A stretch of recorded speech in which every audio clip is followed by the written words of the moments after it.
Fue el sábado, 3 de junio, a las 19:46, cuando crucé la puerta del Hotel NH Collection Sevilla.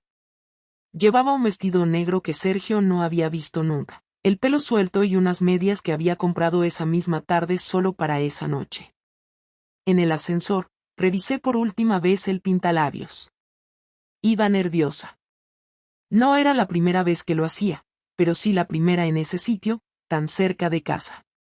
Él ya me esperaba en la habitación 407. No era amor, ni siquiera deseo. Era escape. Era la necesidad estúpida y egoísta de sentirme viva otra vez. De dejar de ser solo mamá. Cariño, ¿has pagado la luz? Estuvimos juntos menos de una hora. Él se fue antes que yo. Yo bajé sola, pidiendo un Uber desde el vestíbulo, con la adrenalina aún en el pecho. Lo que no sabía en ese momento es que, desde la acera de enfrente, mi marido me había visto entrar. Y salir. No fue una sospecha. No fue un mensaje raro. Fue algo mejor. Fue una trampa cuidadosamente colocada. Porque Sergio, mi esposo desde hace 11 años, había empezado a sospechar no por lo que yo hacía, sino por cómo lo hacía, demasiado limpia, demasiado precisa, demasiado perfecta. Y ese día decidió seguirme. Lo que pasó después no lo vi venir. Ni él tampoco. Sergio no dijo nada esa noche. Llegué a casa a las 10:15, con la excusa ya preparada de que me había alargado con unas compañeras del trabajo tomando algo después de una jornada de formación en Málaga. Le dije que el AVE se había retrasado. Él estaba en el sofá, viendo un documental sobre arquitectura brutalista, uno de esos que yo siempre encontraba insoportables. Me saludó como siempre, me preguntó qué tal el viaje, y yo le conté todo el guión que había inventado. No tartamudeé, no me traicionó la voz, incluso fingí el cansancio de un largo día de trabajo. Me dio un beso en la mejilla, suave, como siempre. Después se fue a dormir. Me quedé en la cocina un rato más, sola, abriendo y cerrando la nevera sin propósito alguno. Solo estaba tratando de calmar la ansiedad. Lo que yo no sabía en ese momento es que Sergio ya tenía todas las respuestas. Había empezado 2 semanas antes, el mismo día que me inventé una cena con las chicas del gimnasio.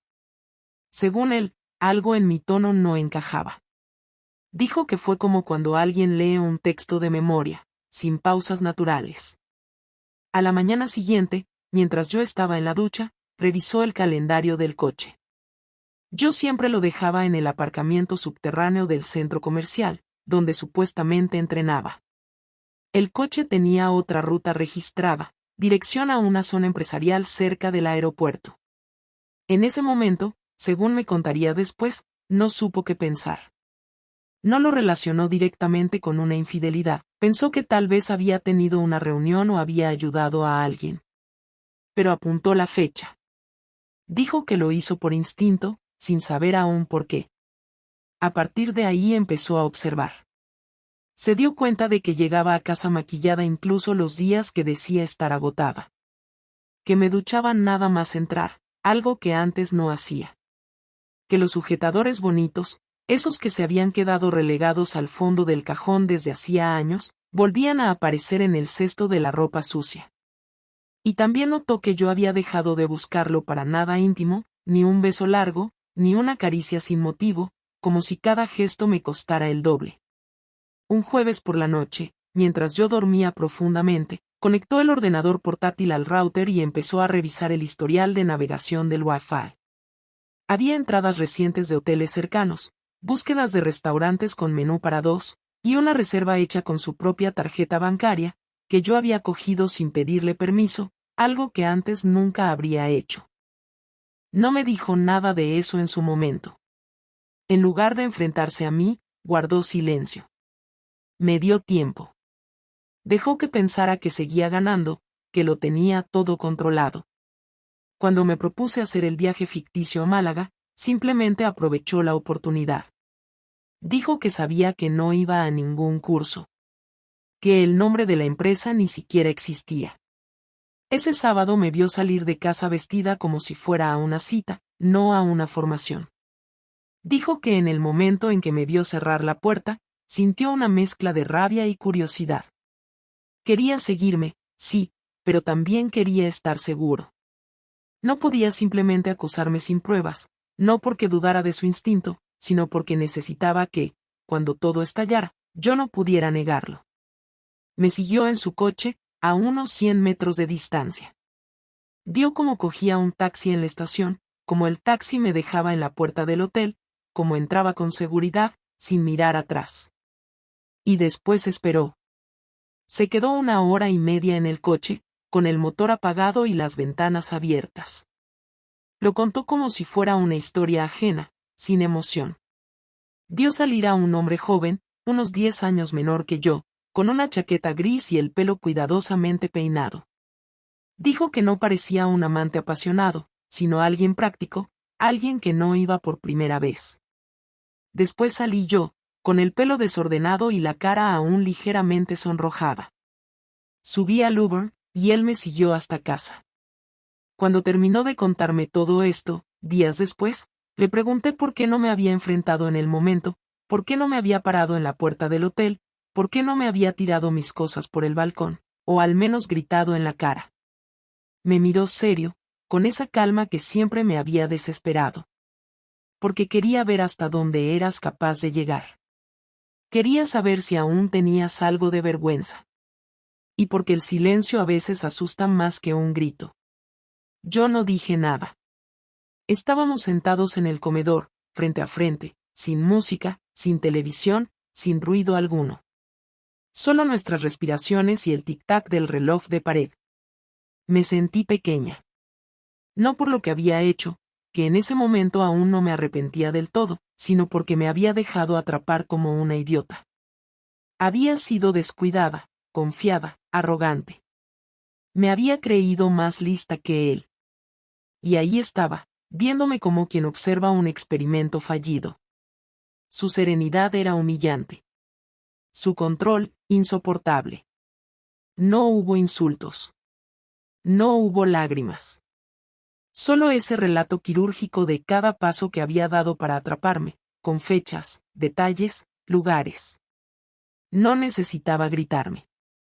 Yo ya lo estaba haciendo por dentro. Porque entendí que ya no era cuestión de si me perdonaría. Ya no estábamos hablando de eso. Lo que había empezado como una aventura para escaparme de una vida aburrida estaba a punto de convertirse en el detonante de una guerra que ni siquiera sabía que él era capaz de librar. El domingo siguiente a esa noche en la que me lo contó todo, Sergio me pidió que fuéramos a desayunar fuera, como hacíamos a veces antes de que todo esto empezara. Yo acepté porque ya sabía que el momento iba a llegar, solo no imaginaba que lo haría así, en un sitio público, con terraza, rodeados de gente desayunando churros y tostadas con tomate. Fuimos al bar de siempre, cerca del mercado de Ruzafa, donde todo el mundo parecía tener prisa por seguir con su vida. Nos sentamos en la misma mesa de siempre, al lado del ventanal, y él pidió un café con leche y yo un té que no toqué. No miraba el móvil, no tenía la mirada perdida, no intentaba evitarme. Me miraba directamente a los ojos, esperando que fuera yo quien hablara primero. No sabía por dónde empezar, así que solo dije lo más estúpido que podía haber dicho. ¿Cómo estás? Él no respondió de inmediato. Apoyó los codos en la mesa, cruzó las manos como si estuviera analizando una oferta laboral, y me contestó sin alterar el tono de voz. Estoy bien. Mucho mejor de lo que pensaba. Supongo que saber la verdad te libera. Aunque duela. Me quedé callada. El camarero dejó los cafés, sonrió como si nada y se fue. Yo seguía sin tocar el mío. No sé qué decirte, admití. ¿Y eso por qué? ¿Porque no tienes nada que decir o porque aún estás pensando que mentira es la menos dolorosa? Ahí supe que no iba a ser una charla tranquila. Respiré hondo y hablé, sabiendo que nada de lo que dijera iba a sonar bien. Fue algo que se me fue de las manos. Al principio no sabía ni por qué lo hacía. No es que estuviera planeado, no me levanté un día pensando voy a engañar a Sergio. Simplemente, pasó. ¿Y cuántas veces pasó? Tardé unos segundos. 3 veces. ¿Con la misma persona? Asentí. No intenté inventarme nada. Ya no tenía sentido. ¿Y él qué es para ti? Nada. Fue solo, no sé cómo explicarlo. Explícamelo como si yo fuera idiota, Clara, porque en esta historia, claramente lo he sido. Era alguien que me hacía sentir vista, que me hacía caso, que me preguntaba cosas, que me miraba de una forma que tú no lo haces desde hace mucho tiempo. O sea, alguien que te trataba como una mujer deseable. Sí. ¿Y tú crees que yo dejé de hacerlo porque dejé de desearte? No lo sé, Sergio. Dejamos de tocarnos, de hablarnos. Me sentía invisible. ¿Y en lugar de decírmelo, decidiste irte con otro? No supe qué responder. Lo había pensado muchas veces, claro que sí. Hablarlo, pedir terapia, intentar arreglarlo. Pero siempre lo dejaba para otro momento, porque creía que si él no se daba cuenta solo, entonces no valía la pena. Fue un error, dije por fin. No, Clara, un error es olvidarte de comprar el pan, no reservar una habitación de hotel y follarte a otro hombre. El golpe fue seco, pero justo. Me lo merecía. No era el tipo de frase que Sergio solía decir, y por eso me dolió más. Él no usaba ese tono, no usaba esas palabras, pero ese día, sí. No te lo voy a justificar. Sé que hice las cosas mal. No es que las hayas hecho mal. Es que tomaste la decisión de hacerlo, varias veces. Y encima, lo hiciste sin ningún pudor. Sin cuidado. Como si yo no importara. Como si nuestra hija no importara. Como si tu familia no tuviera ningún peso. No fue así. Claro que fue así. No digas que no porque tú misma dijiste que no fue solo una vez. No fue un desliz. Fue una elección. Lo pensaste, lo preparaste, lo repetiste. Así que no me vengas ahora con que fue un accidente. No tropiezas 3 veces con la misma polla, Clara. Lo dijo tan seco que una señora de la mesa de al lado giró la cabeza. Bajé la mirada, avergonzada. Sentía que el aire se volvía más denso, más espeso, como si todo lo que quería ocultar estuviera flotando sobre la mesa. ¿Qué quieres que haga? Le pregunté. No sé. Sorpréndeme. Tal vez empieza por decirme la verdad entera. ¿Te enamoraste de él? No. ¿Te volverías a ver con él? No lo sé. Ahí está. Eso es lo peor. Que ni siquiera puedes decirme con claridad que no. Que aún estás en ese punto donde no sabes si vas a seguir o no y eso lo dice todo. No tengo nada con él. No quiero volver a verlo. No sé por qué lo hice. Me sentía sola. Me sentía vacía. Y en lugar de llenar ese vacío con algo decente, decidiste traicionarme. Sí. ¿Sabes lo que más me jode?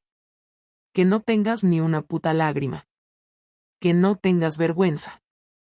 Que estés ahí sentada como si te estuvieran leyendo una multa. ¿Qué quieres que haga? ¿Que me arranque el pelo? ¿Que me ponga de rodillas? Estoy aquí. No me he ido. Estoy dando la cara. Estoy hablando contigo. Tarde. Muy tarde. ¿Y tú qué vas a hacer? No te lo voy a decir ahora. No porque no lo tenga claro, sino porque quiero que vivas con la incertidumbre. Quiero que experimentes lo que es no saber si mañana tu mundo va a seguir siendo el mismo. Nos quedamos en silencio varios minutos. Él terminó su café. Yo no probé el mío. Pagó la cuenta y se levantó. Me miró una vez más, no con rabia, sino con una frialdad que me dejó helada. Prepárate. Porque esto no va a terminar con una simple disculpa. Y se fue. Durante los 3 días siguientes no dijo absolutamente nada. Se levantaba, se duchaba, Se vestía y se iba a trabajar como si todo estuviera bien, como si no hubiera nada que discutir, como si yo no hubiera destruido 11 años de vida en común por una estupidez. No me hablaba, no me miraba, no me pedía nada. Cuando nuestra hija preguntaba algo, respondía solo lo necesario, con voz amable, sin rastro de tensión. Ni una sola discusión frente a ella. Pero cuando ella se iba al colegio, el silencio se volvía más pesado que cualquier insulto. El martes por la tarde llegué a casa y encontré las cortinas de nuestro dormitorio cambiadas. No eran las de siempre, aquellas que habíamos elegido juntos. Eran otras, nuevas, sin que yo hubiera tenido idea. En el armario había menos ropa suya. Revisé los cajones y muchos estaban vacíos. Su cepillo de dientes ya no estaba en el baño. Tampoco su maquinilla. Pero su coche seguía ahí, sus zapatos de diario seguían donde siempre, su maletín seguía en el recibidor. Era como si se estuviera borrando poco a poco.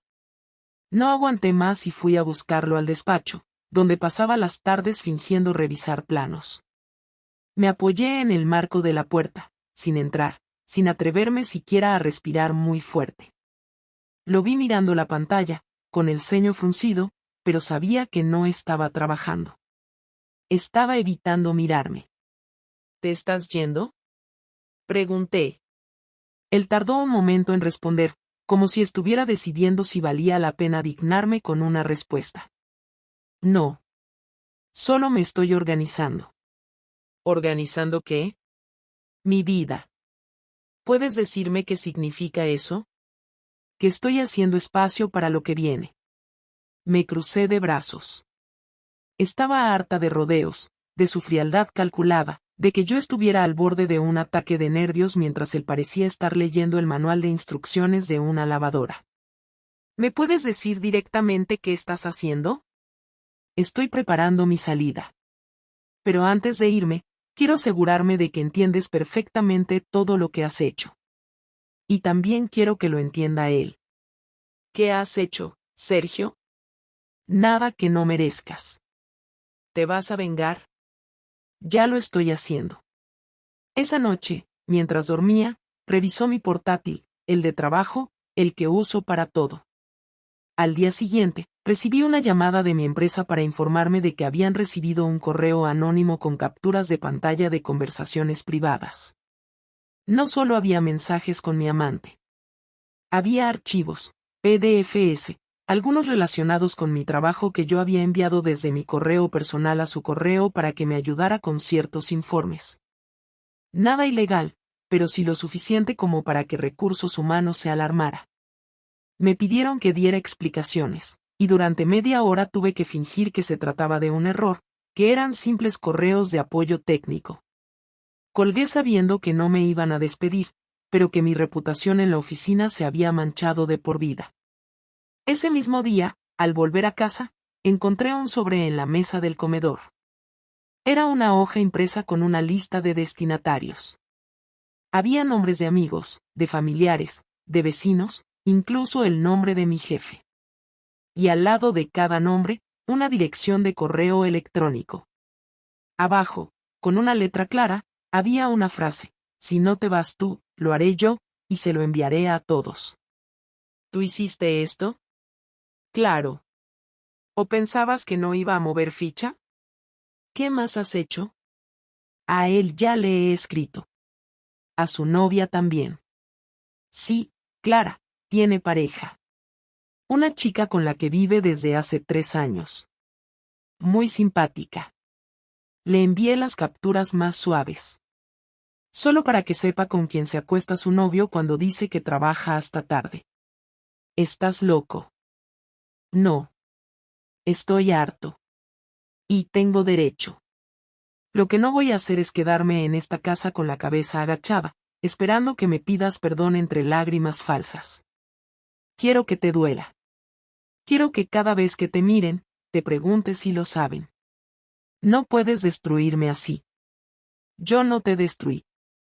Tú te destruiste sola. Yo solo estoy dejando que el resto lo vea. Intenté levantar la voz, pero no me salió. Ni una palabra. Me temblaban las piernas. No por miedo, sino por la humillación. Él lo había preparado todo sin yo darme cuenta. Había recopilado pruebas, armado un plan, ejecutado cada paso con una precisión que daba miedo. Y lo peor no era lo que hizo, sino lo que aún podía hacer. Tenía el control total. En cualquier momento podía arruinarme del todo. Bastaba con un clic. ¿Qué esperas de mí? Nada.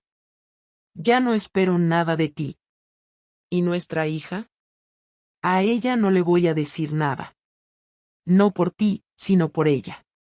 Pero no creas que va a durar mucho sin notar que algo va mal. Así que más vale que decidas que le vas a contar, porque yo no voy a mentirle.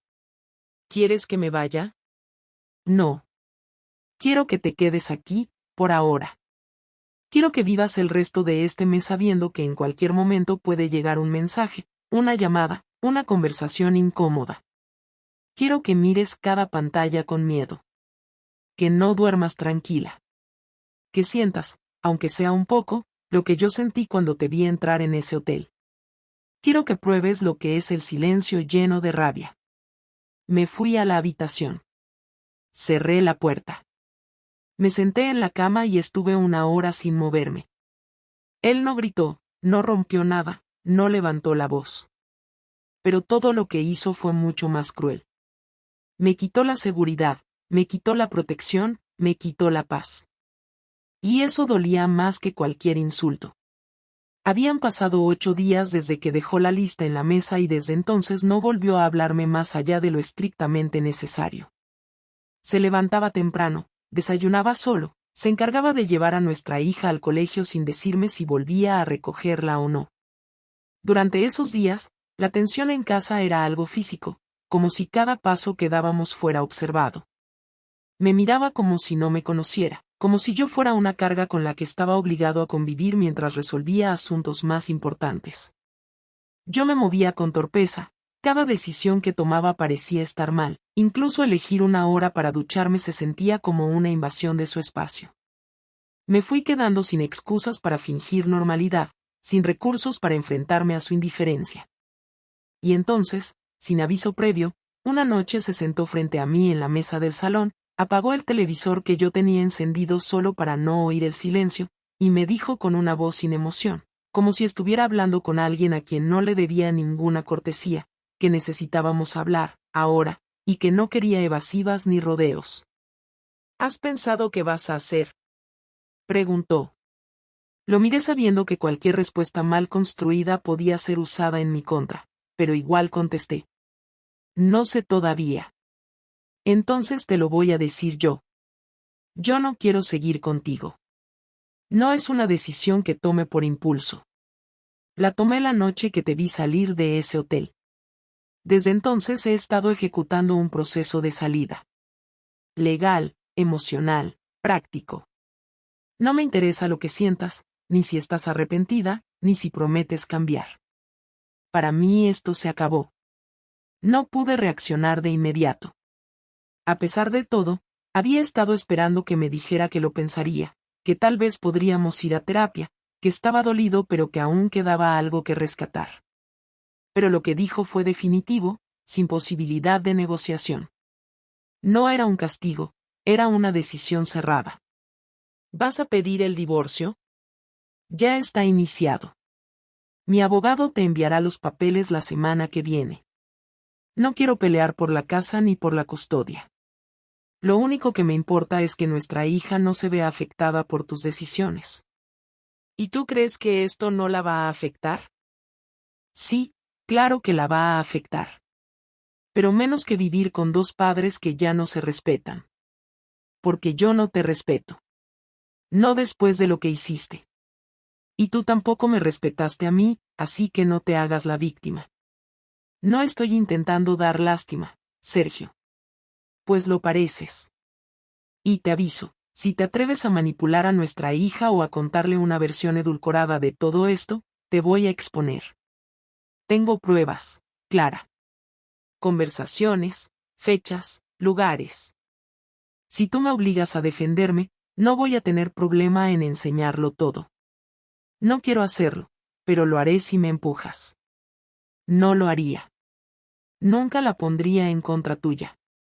Más te vale. Porque si lo haces, no voy a contenerme. Sentí el impulso de decir algo, de explicarle que había pasado noches enteras llorando en silencio, que no dormía bien desde hacía semanas, que no comía, que había perdido peso, que me pasaba las mañanas mirando al techo sin saber cómo llegué a esto. Pero me di cuenta de que él no quería escuchar eso. No le interesaban mis emociones. Para él, todo eso ya no era su problema. ¿Vas a irte tú o quieres que me vaya yo? Me voy yo. Pero me voy en 2 semanas. Estoy organizando el alquiler de un piso y los trámites. Quiero que ella se quede aquí contigo, que no se vea obligada a cambiar de barrio, de colegio, de rutinas. Yo vendré a recogerla, la llevaré al parque, pasaré los fines de semana con ella cuando toque. No voy a desaparecer. Solo me voy de tu vida. ¿Vas a decirle por qué? Le voy a decir que las cosas entre sus padres dejaron de funcionar. Nada más. Lo otro depende de ti. No quiero mentirle, pero tampoco quiero romperla. Entonces elige bien tus palabras. Porque no voy a cargar con lo que hiciste tú. ¿Y si me arrepiento? ¿Si de verdad me arrepiento? Entonces te toca vivir con ello. Porque yo no estoy aquí para redimirte. No soy tu terapia ni tu castigo. Ya tomaste tus decisiones. Ahora te toca convivir con sus consecuencias.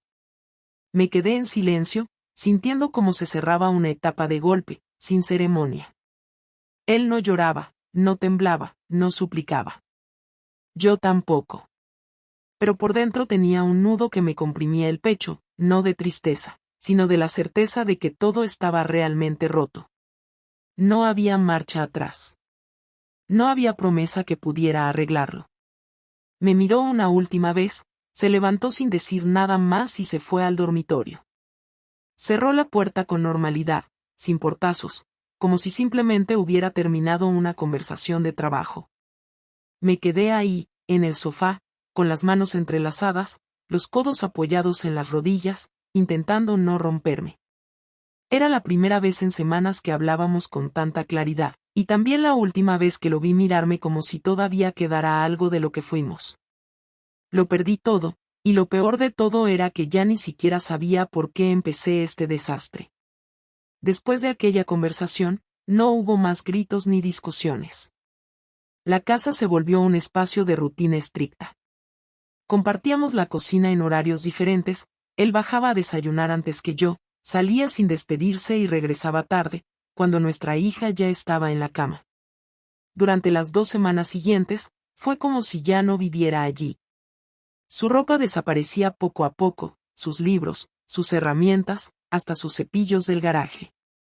Hacía sus movimientos en silencio, con la precisión de alguien que ya lo tenía todo claro desde hacía tiempo. Y mientras él se iba retirando de nuestra vida, yo seguía intentando entender cómo había permitido que todo se desmoronara tan rápido. Había pasado de tener una familia funcional a ser la mujer que provocó el colapso completo por algo que ni siquiera podía justificar con seguridad. En los días siguientes a su marcha, el piso se sentía más grande pero no más libre. Nuestra hija empezó a hacer preguntas. Me preguntó por qué su padre ya no dormía en casa, por qué ahora él la recogía desde otra dirección, por qué hablábamos tan poco entre nosotros. No le mentí, pero tampoco le di detalles. Le dije que sus padres ya no podían vivir juntos porque habían dejado de llevarse bien, que no era su culpa y que los dos la queríamos igual. Ella me miró sin decir nada y simplemente se fue a su cuarto. A partir de ahí, dejó de hacer preguntas, pero también dejó de mostrar la alegría con la que solía llenar el salón con sus juegos. La noté más callada, más pegada a su tablet, menos dispuesta a hablar de su día. No podía forzarla a procesarlo rápido, solo esperar que, con el tiempo, entendiera que todo había cambiado sin que ella lo pidiera. Sergio cumplió con todo lo que dijo. No hubo manipulaciones, no hubo reproches frente a nuestra hija. Venía puntualmente a buscarla, pasaban tiempo juntos y la traía de vuelta con calma. No preguntaba por mí, no se interesaba por si yo estaba bien o mal, no intentaba ser cordial. Era correcto, educado, distante. Lo suficiente para que pareciera un desconocido que solo venía a recoger a su hija. Lo que más me dolía no era la separación, sino que él ya no me odiaba. Ya no había rabia en su mirada, solo indiferencia. Y ese tipo de vacío no da espacio a una reconciliación, porque no queda nada que rescatar. Entendí que lo había perdido para siempre, no porque hubiera cometido un error, sino porque él decidió no volver a invertir ni un segundo más en alguien que dejó de respetar. Fue como perder el derecho a existir en su historia. Con el tiempo, perdí el trabajo. No por las pruebas que él envió, que nunca llegaron a nada serio, sino porque el ambiente se volvió insostenible. La gente me miraba raro, hablaban bajo cuando yo pasaba cerca, dejaron de invitarme a los cafés o a las comidas del equipo. Me quedé en el paro durante 3 meses, y en ese tiempo toqué fondo. Tuve que pedir ayuda a mis padres, volver a usar la tarjeta de crédito con cuidado, planificar cada compra como si fuera una operación quirúrgica. Sergio me pasó la pensión correspondiente sin retrasos, sin dramas, sin comentarios. Nunca usó el dinero como herramienta para castigarme, lo cual era peor, porque me demostraba que no necesitaba humillarme para hacerme sentir culpable. Su indiferencia era constante, firme, irrompible. Pasaron 6 meses desde que se fue y un día recibí un correo suyo, el primero desde todo lo ocurrido. No tenía insultos, ni reclamos, ni ironías. Solo decía que había formalizado el cambio de domicilio, que el juzgado había confirmado la custodia compartida, y que esperaba que todo siguiera funcionando con respeto. Respondí con un simple gracias, lo tengo en cuenta. Y eso fue todo. En otro momento, habría intentado abrir una puerta con ese correo, habría buscado una excusa para preguntar cómo estaba o para proponer un café. Pero ya no. Ya no me quedaba nada que decirle que no fuera parte de un pasado que él decidió enterrar del todo. En estos meses, aprendí que la culpa no se va nunca del todo, pero se convierte en un recordatorio constante de lo que no hay que volver a hacer. No volví a ver al otro, ni lo busqué. Lo bloqueé de todos lados el día después de la conversación final con Sergio. Nunca me escribió, nunca intentó contactar. Supongo que para él fui lo mismo, una distracción temporal, sin valor real. Y eso también me dolió, no por él, sino por lo poco que significó todo como para haber arruinado mi vida por algo tan vacío. No me enamoré, no encontré nada, no gané nada. Solo perdí. Perdí a un hombre que me respetaba, a una familia estable, a una rutina que podía haber sido reparada si hubiera tenido la madurez de hablar antes de actuar. Ahora vivo sola con mi hija una semana sí y otra no.